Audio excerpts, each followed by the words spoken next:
What is he? I do not mean the force alone, the grace and versatility of the man. Is it not Lancelot? When has Lancelot worn favour of any lady in the lists? Not such his wont as we that know him know.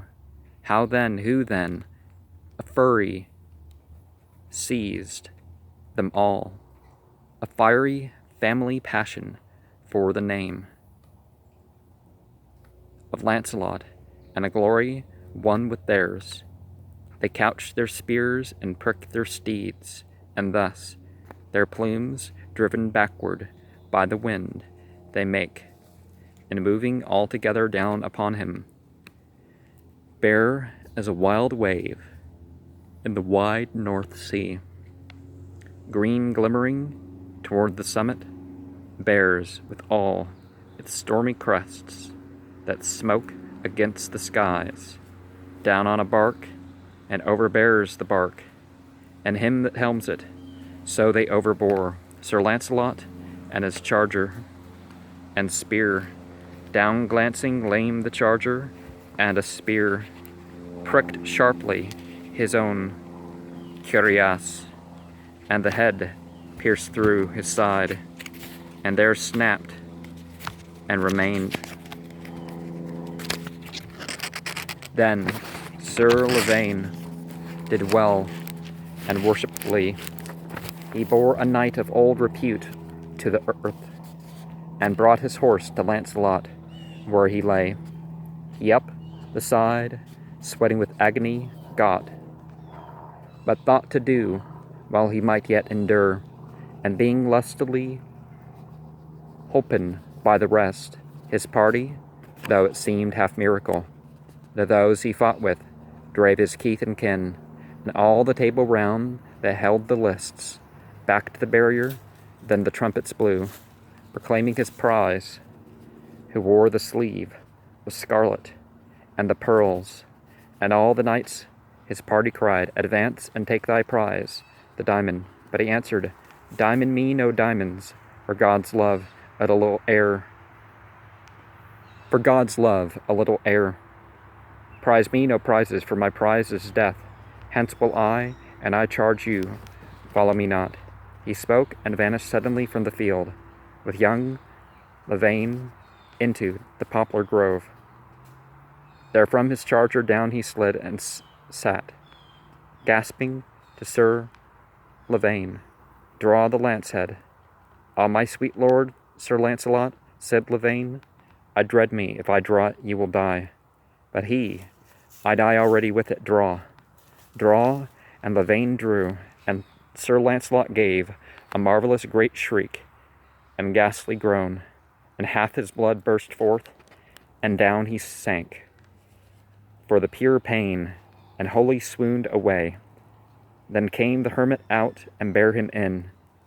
There staunched his wound, and there, in daily doubt, whether to live or die, for many a week, hid from the wide world's rumour by the grove of poplars with their noise of falling showers, ever tremulous aspen trees he lay.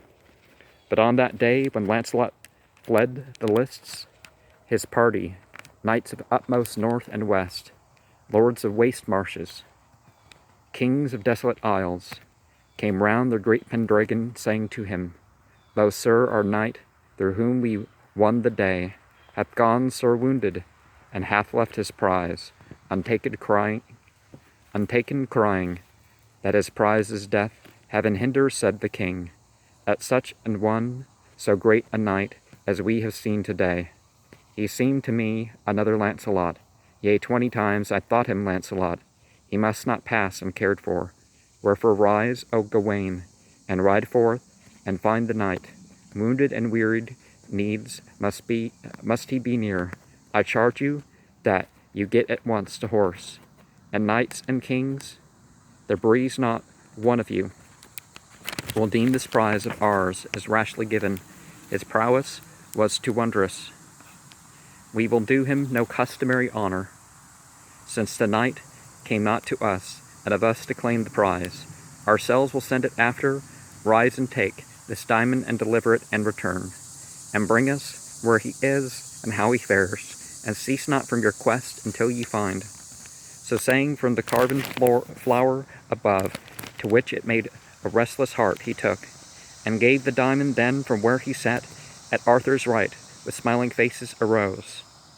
With smiling face and frowning heart, a prince in the mid-might and flourish of his May, Gawain surnamed the courteous, fair and strong, and after Lancelot, Tristram, and Geraint, and Gareth, a good knight, but therewithal Sir Modred's brother, and the child of Lot, nor often loyal to his word, and now, wroth that the king's command to sally forth, in quest of whom he knew not, made him leave the banquet and concourse of knights and kings. So all in wrath he got to horse and went, while Arthur to the banquet, dark in mood, past thinking, is Lancelot, who hath come, despite the wound he spake of, all for gain of glory, and hath added wound to wound, and ridden away to die. So feared the king, and after 2 days' tarriance there returned. Then when he saw the queen embracing, asked, Love, are you yet so sick? Nay, Lord, she said, and where's Lancelot? Then the queen, amazed, was he not with you? Won he not your prize? Nay, but one like him. Why that like was he? And when the king demanded how she knew, said, Lord, no sooner had he parted from us than Lancelot told me of a common talk, that men went down before his spear at a touch. But knowing he was Lancelot, his great name conquered, and therefore would he hide his name from all men, even the king, and to this end had made a pretext of a hindering wound, that he might joust unknown of all, and learn if his old prowess were in aught decayed. And added, our true Arthur, when he learns, will well allow me pretext, as for gain, a purer glory. Then replied the king, far lovelier in our Lancelot had it been, in lieu of idly dallying with the truth, to have trusted me as he hath trusted thee. Surely his king, and most familiar friend, might well have kept his secret. True indeed, albeit I know my knights fantastical, so fine a fear at our large Lancelot, must needs have moved my laughter now remains. But little cause for laughter his own kin. Ill news, my queen, for all who love him this, his keith and kin, not knowing, set upon him, so that he went sore wounded from the field. Yet good news too, for goodly hopes are mine, that Lancelot is no more a lonely heart. He wore against his wont upon his helm a sleeve of scarlet, broidered with great pearls, some gentle maiden's gift. Yea, Lord, she said, thy hopes are mine, and saying that she choked, and sharply turned about to hide her face, passed to her chamber, and there flung herself down on the great king's couch, and writhed upon it, and clenched her fingers till they bit the palm, and shrieking out, traitor, to the unhearing wall, then flashed into wild tears and rose again, and moved about her palace, proud and pale. Gawain, the while, through all the region round, rode with his diamond, wearied of the quest, touched at all points except the poplar grove, came at last, though late, to Astolat, whom, glittering in enamelled arms, the maid glanced at and cried, What news from Camelot, lord? What of the knight with the red sleeve? He won. I knew it, she said, but parted from the jousts, hurt in the side, whereat she caught her breath. Through her own side she felt the sharp lance go, whereon she smote her hand. Well nigh she swooned, and when he gazed wonderingly at her, came the lord of Astolat out, to whom the prince reported who he was, and on what quest sent, that he bore the prize, and could not find the victor, but had ridden a random round to seek him, and had wearied of the search, to whom the lord of Astolat bide with us, and ride no more at random, noble prince. Here was the knight, and here he left the shield. And this will he send or come for. Furthermore, our son is with him. We shall hear anon. Needs must hear to this courteous prince, accorded with his wonted courtesy. Courtesy with a touch of traitor in it, and stayed and cast his eyes on fair Elaine, where could be found face daintier than her shape, from forehead down to foot, perfect again, from foot to forehead exquisitely turned. While if I bide low this wild flower for me, and oft they met among the garden yews, and there he set himself to play upon her with sallying wit, free of flashes from a height above her, graces of the court and song, sighs and slow smiles and golden eloquence, and amorous adulation, till the maid rebelled against it, saying to him, Prince, O loyal nephew of our noble king, why ask you not to see the shield he left, whence you might learn his name? Why slight your king, and lose the quest he sent you on, and prove no surer than our falcon yesterday, who lost the hern we slipped her at, and when to all the winds, nay by mine head, said he, I lose it as we lose the lark in heaven, O damsel, in the light of your blue eyes. But an ye will it, let me see the shield. And when the shield was brought, and Gawain saw Sir Lancelot's azure lions, crowned with gold, ramped in the field, he smote his thigh, and mocked. Right was the king, our Lancelot, that true man. And right was I, she answered merrily, I, who dreamed my knight, the greatest knight of all.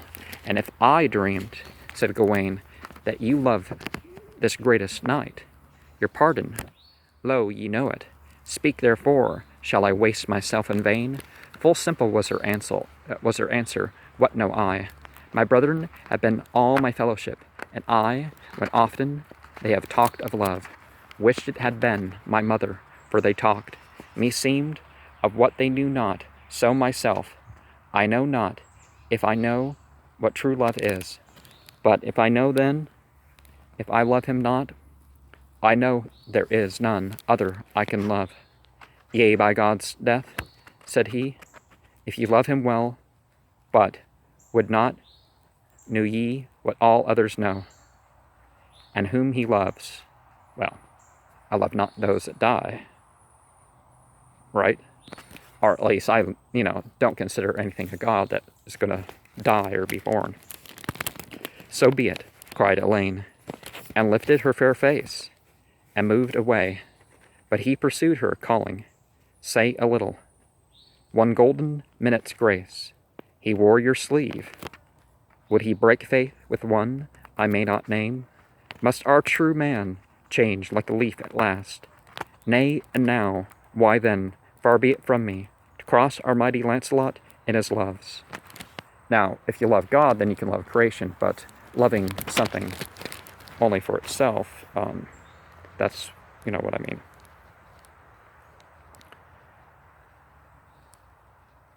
And damsel, for I deem you know full well where your knight is hidden, let me leave my quest with you, the diamond also here, for if you love, it will be sweet to give it, and if he love, it will be sweet to have it, from your own hand, and whether he love or not, a diamond is a diamond. Fare you well. 1,000 times farewell. Yet if he love, and his love hold, we two may meet at court hereafter. There, I think, so ye will learn the courtesies of the court.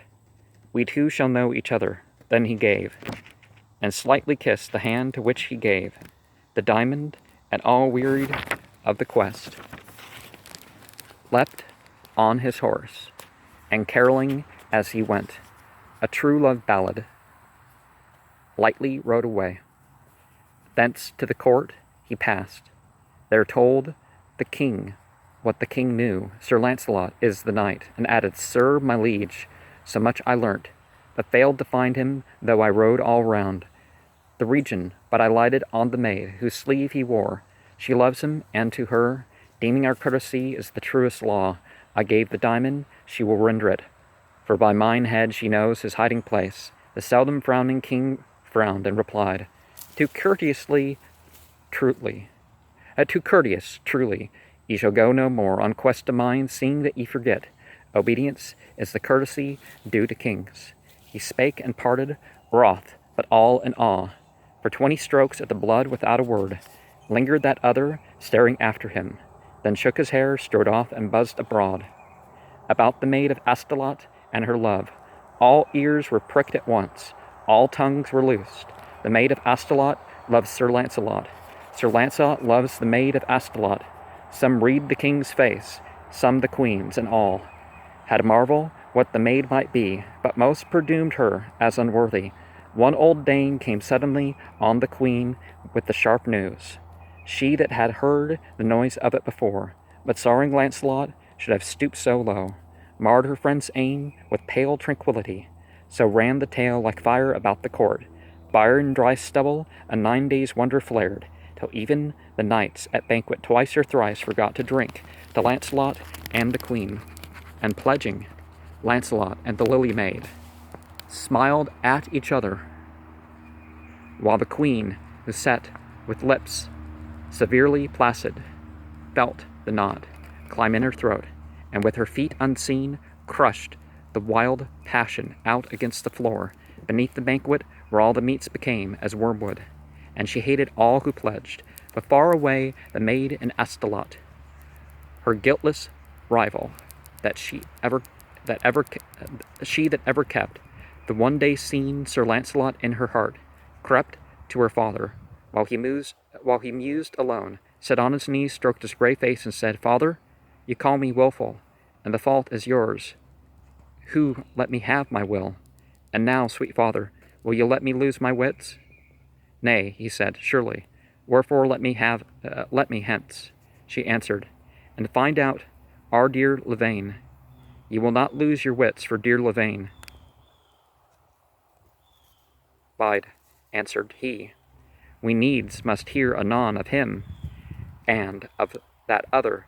Ay, she said, and of that other, for I needs must hence and find that other wheresoever he be, and with mine own hand give his diamond to him, lest I be found as faithless in the quest. As yon proud prince who left the quest to me, sweet father, I behold him in my dreams, gaunt as it were, the skeleton of himself, death pale for lack of gentle maiden's aid, the gentler born the maiden the more bound, my father to be sweet and serviceable to noble knights in sickness, as ye know. When these have worn their tokens, let me hence, I pray you. Then her father, nodding, said, Ay, the diamond, wit ye well, my child. Right fain were I to learn this night or whole, being our greatest, yea, and you must give it.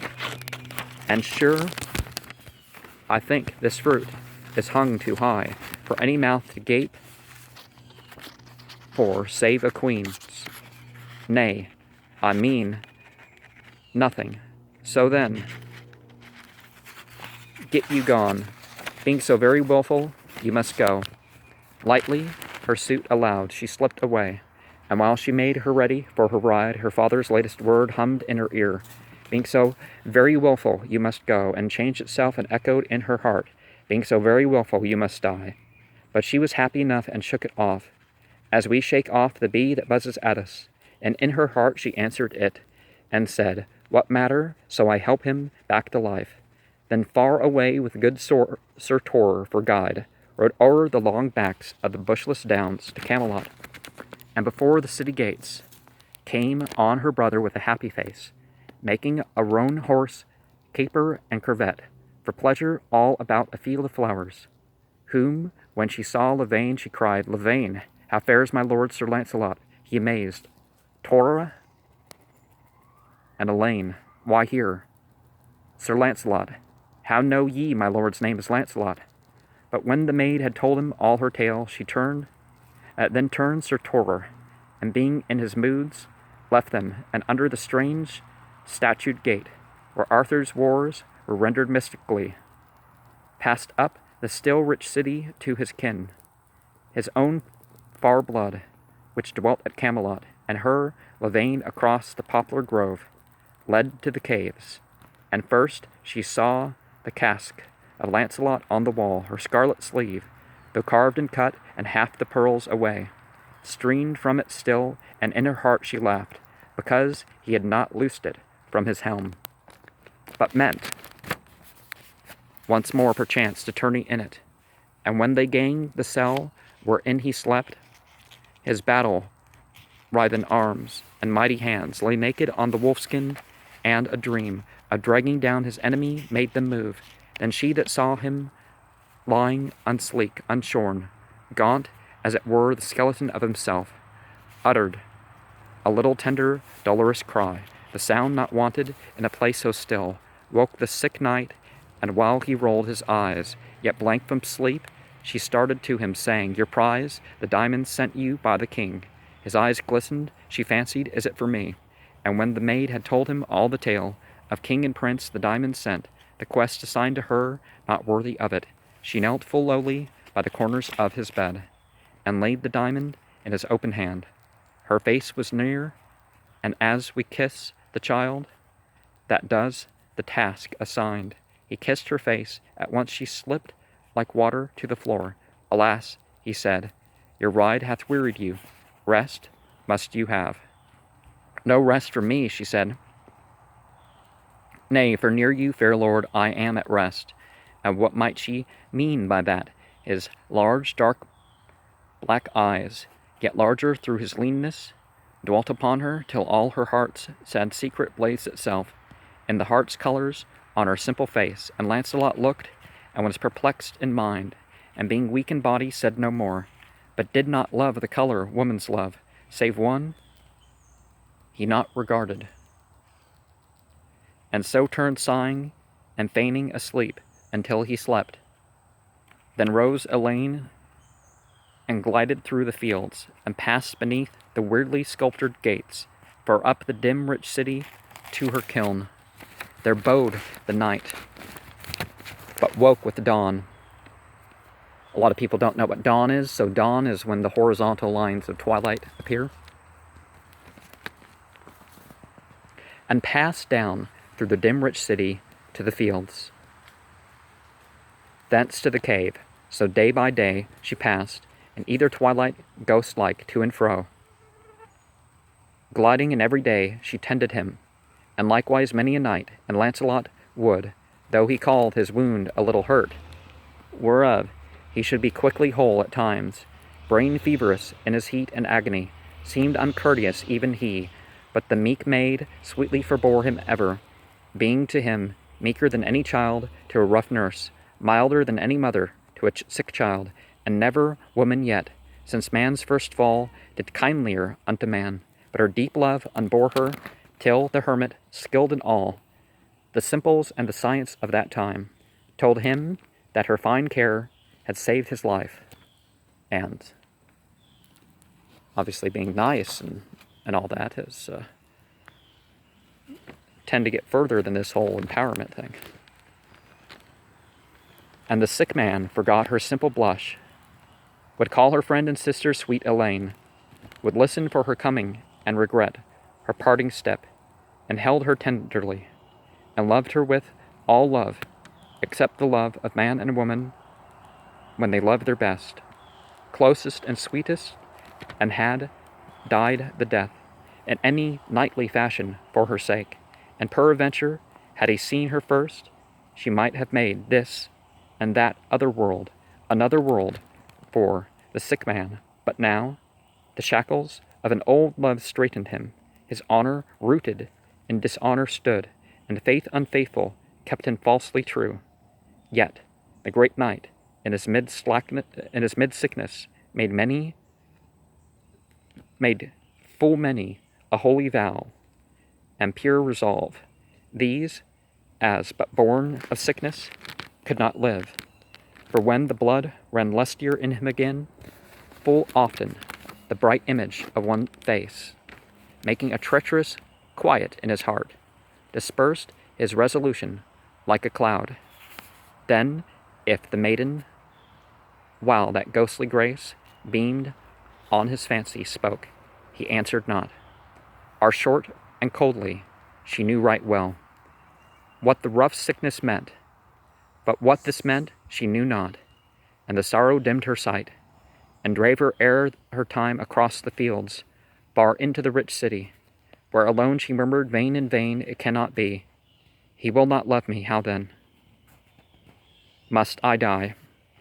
Then, as a little helpless innocent bird, that has but one plain passage of few notes, will simple passage o'er and over, and for all an April morning, till the ear wearies to hear it, so the simple maid, when half the night repeating, must I die? And now to right she turned, and now to left, and found no ease in turning or in rest, and him or death she muttered, death or him, again like a burthen, him or death. Now, if you make a promise, whatever state, be serious and honest about your word. And if you have an unspoken promise, well, again, it doesn't matter what state you're in, an unspoken promise is still a promise. But if you promise to do something wrong, that's a different story now, isn't it? But when Sir Lancelot's deadly hurt was whole, to Astolat returning rode the three, there morn by morn arraying her sweet self, and that wherein she deemed she looked her best. She came before Sir Lancelot, for she thought, if I be loved, these are my festal robes, if not the victim's flowers before he fall. And Lancelot ever pressed upon the maid, that she should ask some goodly gift of him, for her own self are hers, and do not shun to speak the wish most near to your true heart. Such service have ye done me, that I make my will of yours, and prince and lord am I in mine own land, and what I will I can. Typically you throw in, well, that which is right? Then like a ghost she lifted up her face, but like a ghost without the power to speak, and Lancelot saw that she withheld her wish, and bode among them yet a little space, till he should learn it, and one morn it chanced, he found her in among the garden yews, and said, delay no longer, speak your wish, seeing I go today. Then out she brake, going, and we shall never see you more, and I must die for want of one bold word. Speak, that I live to hear. He said, is yours. Then suddenly and passionately she spoke, I have gone mad. I love you, let me die. Ah, sister, answered Lancelot, what is this? And innocently extending her white arms, your love, she said, your love to be your wife.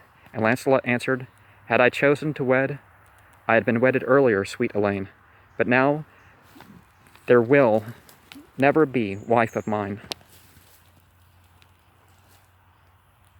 No, no, she cried, I care not to be wife, but to be with you still, to see your face, to serve you, and to follow you through the world. And Lancelot answered, nay, the world, all ear and eye, with such a stupid heart, to interpret ear and eye, and such a tongue, to blare its own interpretation, nay, full ill, then should I quit your brother's love, and your good father's kindness. And she said, not to be with you, not to see your face. Alas for me, then my good days are done. Nay, noble maid, he answered, 10 times nay. This is not love, but love's first flash in youth, most common, yea, I know it of mine own self, and you yourself will smile at your own self hereafter, when you yield your flower of life to one more fitly yours, not thrice your age. Age differences really don't matter. And then will I, for true you are and sweet, beyond mine own belief in womanhood, more especially should your good night be poor, endow you with broad lane and territory, even to the half of my Rome beyond the seas, so that would make you happy, furthermore, even to the death, as though you were my blood. In all your quarrels will I be your knight. This I will do, dear damsel, for your sake, and more than this I cannot. While he spoke, she neither blushed nor shook, but deathly pale, stood grasping what was nearest, then replied, Of all this will I nothing, and so fell. And thus they bore her swooning to her tower, then spake to whom through those black walls of yew their talk had pierced her father. A flash, I fear me, that will strike my blossom dead. Too courteous are ye, fair Lord Lancelot. I pray you, use some rough discourtesy to blunt or break her passion. Lancelot said, That were against me. What can I will? And there that day remained, and toward even sent for his shield. Full meekly rose the maid, stripped off the case, and gave the naked shield. Then, when she heard his horse upon the stones, unclasping, flung the casement back, and looked down on his helm, from which her sleeve had gone. And Lancelot knew the little clinking sound, and she by tact of love was well aware that Lancelot knew that she was looking at him, and yet he glanced not up, nor waved his hand, nor bade farewell, but sadly rode away. This was the one discourtesy he used.